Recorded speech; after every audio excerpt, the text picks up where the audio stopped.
Hey guys, welcome back to Buzzer to Buzzer.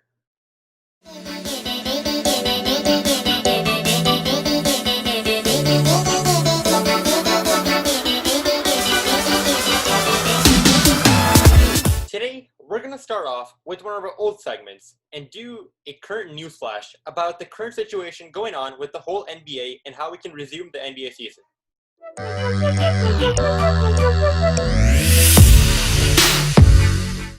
Alright, well guys, we have done multiple videos on what we believe are the best ways for the NBA to return and make a safe return in order to ensure that the players, staff, and everybody stays safe from the whole pandemic going on. And we'll link some of those videos in the top right-hand corner if you want to check them out. But for today, we got a lot of more major developments happening with the NBA in terms of teams returning. We got set dates, and we even got some people who are ready for the whole NBA to return. So, without any further ado, let's go into some of the details. All right. So the NBA has outlined that they would like to resume the season on July 30th. The original date was July 31st, but Adrian Wojnarowski from ESPN told us that they're changing the date to July 30th now, and they will be going one day earlier.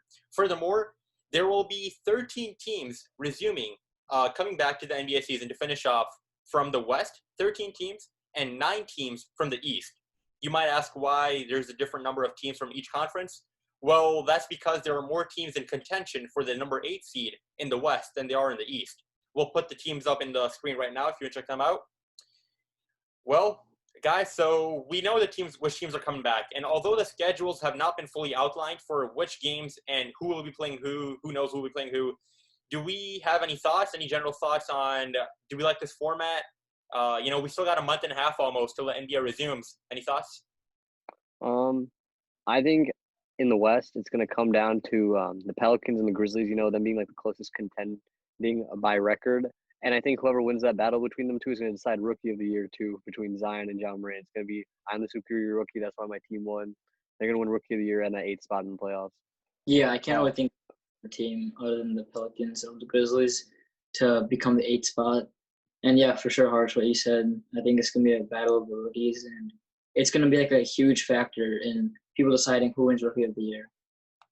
I'd like to add one more thing to Rayon's point. I just read somewhere on ESPN today that they're going to be testing players every other day for coronavirus. I'm just interested to see what happens if a player does test positive at any point during the season. Whether the season shuts down, they quarantine for 2 weeks, all the players and staff. That's probably the only thing that really worries me the most. But I'm just excited to see that at the NBA is back. Yeah. ESPN outlined that they're looking at around 6 games per day, and each, which is pretty nice, and each team will play 8 games once the whole season resumes on July 30th, and those 8 games will occur over the span of about 16 days.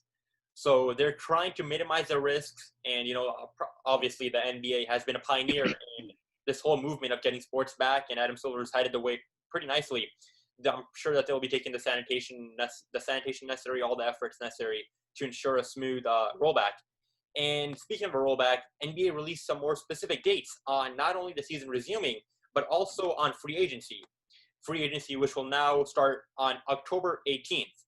And this summer, there were going to be some notable stars like Anthony Davis, DeMar DeRozan, Brandon Ingram, Gordon Hayward, to name a few.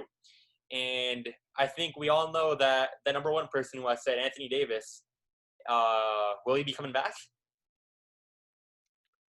Well, I think before we go on to Anthony Davis, I think one thing I want to point out that's important with all these dates, it's very time constrictive. And I think like in the scenario Arian presented where if somebody does test positive for the COVID-19, what is the protocol there? Like, do they push all the dates back with all the dates being so exact? What is the protocol there? Do they have something in place? And say that does happen, are they going to finish it there and be like, we can't come back to this, let's look forward to the next season? Yeah, I think that they need to plan something out, and let's say that they don't find a good solution to, let's say if a player gets tested positive, I think they should keep delaying their resume date until they find an alternative, what to do if a player gets tested positive. Yeah. To answer your question, Rayon, about Anthony Davis, I think it all depends on if the Lakers win the championship. That's why he wanted to leave the Pelicans to win a chip. I think the Lakers will be in contention, but I think that remains to be seen whether he and LeBron can team up again next year. Yeah, for sure. We'll for sure deep dive into the free agency, all those topics once the NBA gets rolling again. But on that topic, the NBA is trying to set a date for 2021 season and the 2020-2021 season when to resume the next season and get this whole season over with. That date being December 1st for the opening night. That's looking a bit, it's a nearby for sure, and there's going to be less time for players to rest and, get that off-season workout.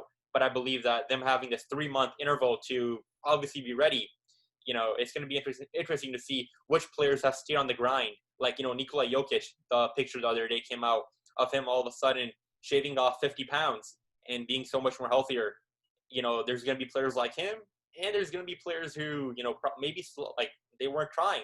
They didn't work out. It just got the better of them. It's going to be quite a spectacle. I think with practice facilities opening up, I think most players will get into shape by December 1st. I think they're going to realize that, hey, it's going to be another NBA season, and we got to get back to mid-season form to be ready for that beginning of the season. So they're going to be working. I don't think any player is going to be caught off guard. There might be one or two, but I think everybody should be up to speed by December 1st.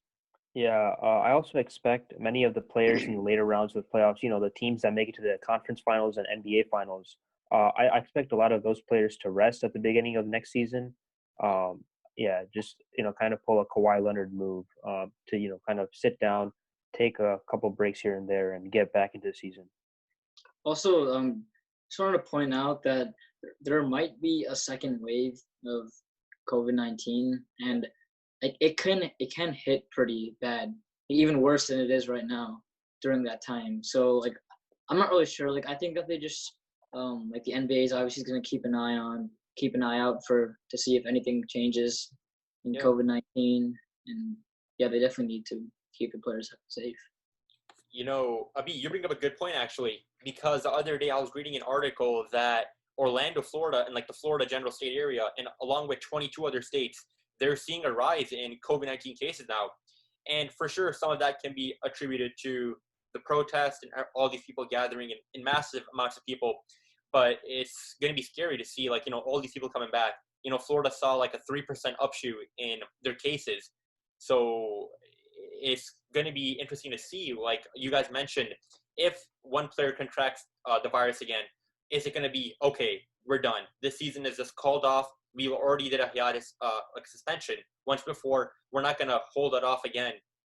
One person could, potentially actually end the whole season. So a lot of factors at hand. But, it's for sure one of the greatest things to see that the NBA is making all efforts on hand to make a comeback and provide some sports content starting July 30th. And we as NBA fans and talk show hosts now will be covering all the topics, talking about all the details more and more as we find out about more. So if you haven't already, like and subscribe, and we'll be talking about more. All right, guys. Well, let's move on to our second segment for today.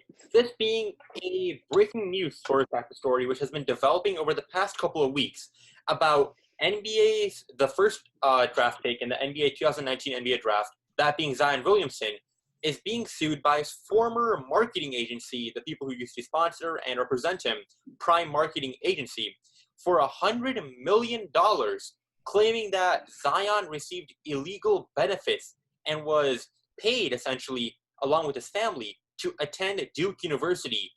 Now, guys, this, although it's just aimed at Zion, has brought a lot of people in the loop, including Coach K from Duke and the whole university's reputation.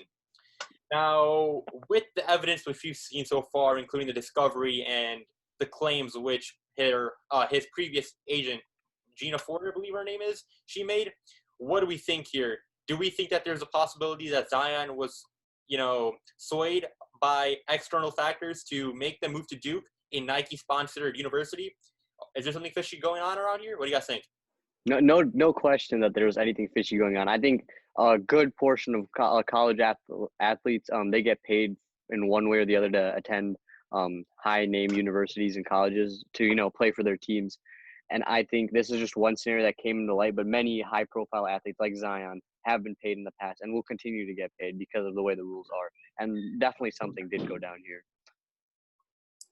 Yeah, I think that, even though a lot of athletes have done this in the past or could have done this, It's like so like illegal, and colleges can't do this. I think that like this is should be brought to attention. It's a good thing that it is, and if whatever happens with this case and with Zion and his family, if it gets resolved, I think it will like kind of be a heads up warning to other schools and like in the future to like never do this again. Yeah, I think this is not the first time we've seen this. We saw this with DeAndre Ayton a couple years back. And so I think this goes down regularly. We don't see it a lot of the times, but obviously I do think there should be some sort of punishment. But I really don't think there's much you can do now, especially with him being a major part in the NBA. However, I do agree with the B that there should be more regulations and rules so this never really happens. Yeah, for sure. Like we saw with DeAndre Ayton and Arizona, it's probably not. It's probably more common than we think because cases like these probably don't rise to where we can see them and actually what happened. And Zion just got unlucky with that bad relationship with his previous agent that we're now seeing everything unfold. And for sure, I think that there's plenty of evidence to point us in the direction that some type of payment, some type of gift was given. There's some evidence pointing towards that his family was moving from a 2-bedroom apartment to a nearly $1 million house in a pretty good area. Now, although sure, this could be from another bank account, another area where they got these financial funds from, but it really puts into question the integrity of the NCAA and Zion Williamson, and it brings up a larger question, being that did Duke University, did Coach K specifically, were they okay with it? And has Coach K allowed this in the past? So it puts a lot of people's reputation up on the line. What do you guys think?